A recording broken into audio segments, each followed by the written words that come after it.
The term Latin America refers to the Spanish and Portuguese-speaking countries in the Americas. Before the arrival of Europeans in the late 15th and early 16th centuries, the region was home to many indigenous people, many of which had advanced civilizations, most notably, the Aztec, Inca and Maya. In the early 19th century, nearly all of the region attained its independence, giving rise to new countries, although a few small colonies remain. In the colonial era, most of the immigration comprised Spanish and Portuguese settlers, as well as some settlers and overseers from France and the Netherlands. Large numbers of black African slaves were imported. Most were purchased by the sugar plantations in the West Indies, where life expectancy was very short, or plantations in Brazil, which was much healthier. A large-scale immigration took place from the 1840s to 1914, chiefly to Argentina, Brazil, Cuba, Venezuela, Uruguay, and Chile. Most of the new immigrants came from Italy, Spain, Britain, and Germany. Some Japanese and Chinese immigrants also arrived. Origin of the term and definition. The idea that a part of the Americas has a cultural or racial affinity with all Romance cultures can be traced back to the 1830s. In particular in the writing of the French Saints Simone and Michel Chevalier, who postulated that this part of the Americas were inhabited by people of a Latin race, and that it could, therefore, ally itself with Latin Europe, in a struggle with Teutonic Europe, Anglo-Saxon America, and Slavic Europe. The idea was later taken up by Latin American intellectuals and political leaders of the mid and late 19th century, who no longer looked to Spain or Portugal as cultural models, but rather to France. The actual term, Latin America, was coined in France under Napoleon III and played a role in his campaign to imply cultural kinship with France, transform France into a cultural and political leader of the area, and install Maximilian as Emperor of Mexico. In the mid-20th century, especially in the United States, there was a trend to occasionally classify all of the territory south of the United States as Latin America, especially when the discussion focused on its contemporary political and economic relations to the rest of the world, rather than solely on its cultural aspects. Concurrently, there has been a move to avoid this oversimplification by talking about Latin America and the Caribbean, as in the United Nations Geo-scheme. Since the concept and definitions of Latin American are very modern, going back only to the 19th century, it is anachronistic to talk about a history of Latin America before the arrival of the Europeans. Nevertheless, the many and varied cultures that did exist in the pre-Columbian period had a strong and direct influence on the societies that emerged as a result of the conquest, and therefore, they cannot be overlooked. They are introduced in the next section. The pre-Columbian period. What is now Latin America has been populated for several millennia, possibly for as long as 30,000 years. There are many models of migration to the New World. Precise dating of many of the early civilizations is difficult because there are few text sources. However, highly developed civilizations flourished at various times and places, such as in the Andes and Mesoamerica. Colonialism. Christopher Columbus landed in the Americas in 1492. Subsequently, the major sea powers in Europe sent expeditions to the New World to build trade networks and colonies and to convert the native peoples to Christianity. Spain concentrated on building its empire on the central and southern parts of the Americas allotted to it by the Treaty of Tordesillas. Because of presence of large, settled societies like the Aztec, the Inca, the Maya and the Chibcha, whose human and material resources it could exploit, and large concentrations of silver and gold, the Portuguese built their empire in Brazil, which fell in their sphere of influence owing to the Treaty of Tordesillas. By developing the land for sugar production, since there was a lack of a large, complex society or mineral resources,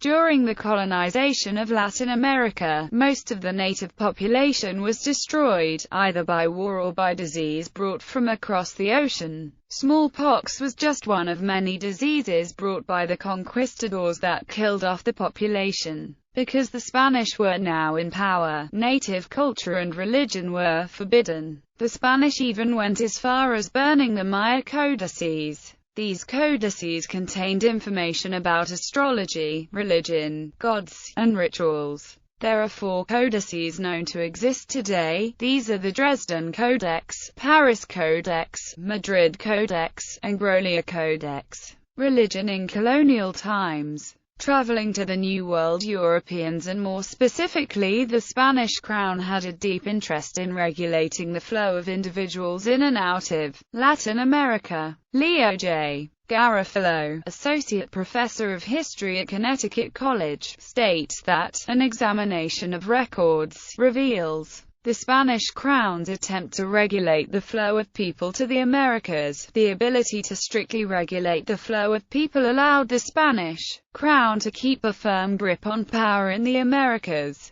While the Spanish crown attempted to regulate the flow of all individuals into the Americas, they focused specifically on ensuring only true Christians were granted access. In colonial times, politics and law were closely intertwined, meaning that if individuals did not follow the same religion and thus the same values and morals, governance could become difficult. Therefore, the Spanish crown was rigorous in their attempts to allow only Christians passage to the New World and required proof of religion by way of personal testimonies. Specific examples of individuals dealing with the crown allow for an understanding of how religion affected passage into the New World. Francisca de Figueroa, an African-Iberian woman seeking entrance into the Americas, petitioned the Spanish crown in 1600 in order to gain a license to sail to Cartagena. On her behalf she had a witness attest to her religious purity. Elvira de Medina wrote,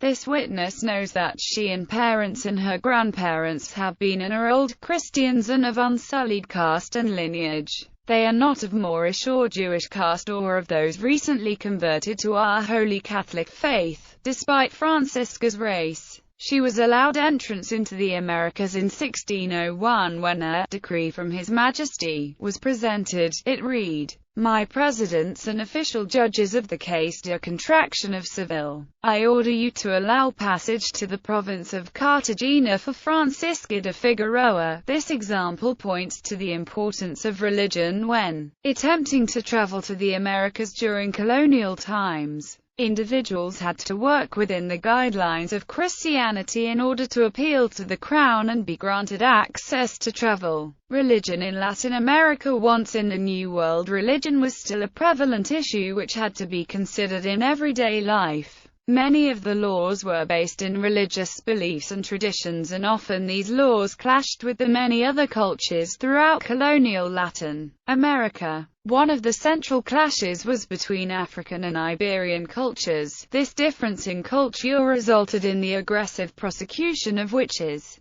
both African and Iberian, throughout Latin America. According to European tradition, a witch, a bruja, was thought to reject God and the sacraments and instead worship the devil and observe the witch's Sabbath. This rejection of God was seen as an abomination and was not tolerated by the authorities either in Spain or Latin America. A specific example, the trial of Paula de Regaluz, shows how an appeal to Christianity can help to lessen punishment even in the case of a witch trial. Paula de Regaluz was a woman of African descent, who was born in Santo Domingo and grew up as a slave. Sometime in her youth she learned the trade of witches and was publicly known to be a sorceress. In 1623, Paula was accused of witchcraft, divination and apostasy. Paula was tried in 1624 and began her hearings without much knowledge of the Crown's way of conducting legal proceedings. There needed to be appeals to Christianity and announcements of faith if an individual hoped to lessen the sentence.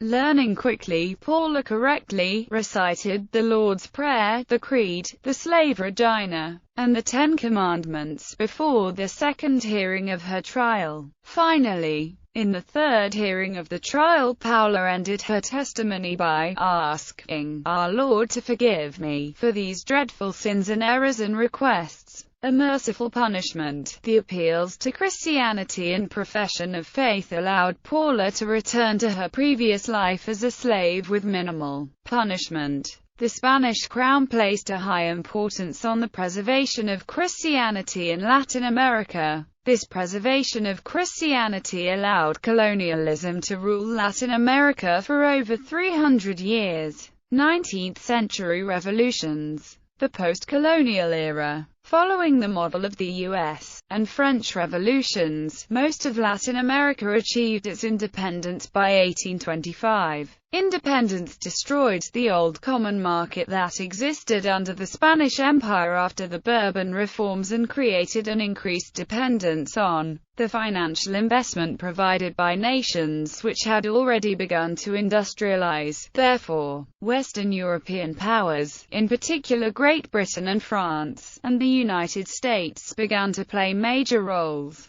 Since the region became economically dependent on these nations, independence also created a new, self-consciously Latin American ruling class and intelligentsia which at times avoided Spanish and Portuguese models in the quest to reshape their societies. This elite looked towards other Catholic European models, in particular France, for a new Latin American culture, but did not seek input from indigenous peoples. The failed efforts in Spanish America to keep together most of the initial large states that emerged from independence, Gran Colombia, the Federal Republic of Central America and the United Provinces of South America, resulted in a number of domestic and interstate conflicts, which plagued the new countries. Brazil, in contrast to its Hispanic neighbors, remained a united monarchy and avoided the problem of civil and interstate wars. Domestic wars were often fights between federalists and centrists who ended up asserted themselves through the military repression of their opponents, at the expense of civilian political life.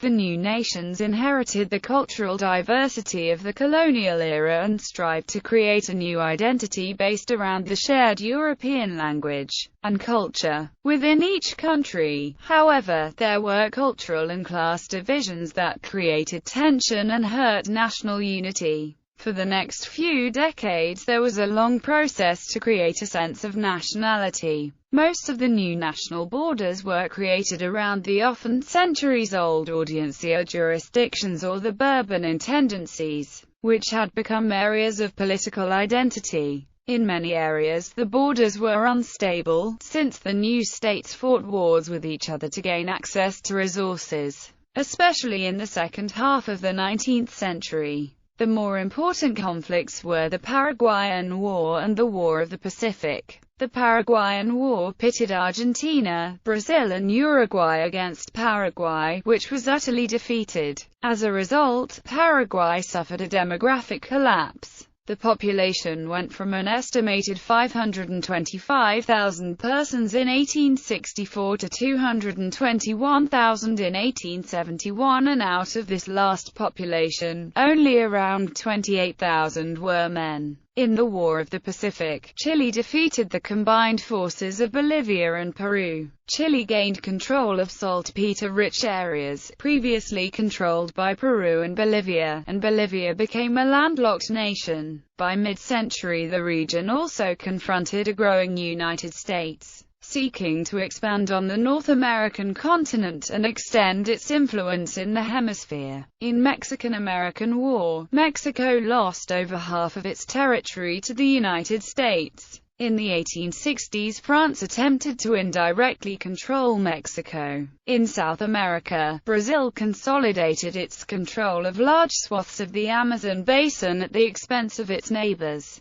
In the 1880s, the United States implemented an aggressive policy to defend and expand its political and economic interests in all of Latin America, which culminated in the creation of the Pan-American Conference. The successful completion of the Panama Canal and the United States intervention in the final Cuban War of Independence. The export of natural resources provided the basis of most Latin American economies in the 19th century. which allowed for the development of wealthy elite. The restructuring of colonial economic and political realities resulted in a sizable gap between rich and poor, with landed elites controlling the vast majority of land and resources. In Brazil, for instance, by 1910 85% of the land belonged to 1% of the population. Gold mining and fruit growing, in particular, were monopolized by these wealthy landowners.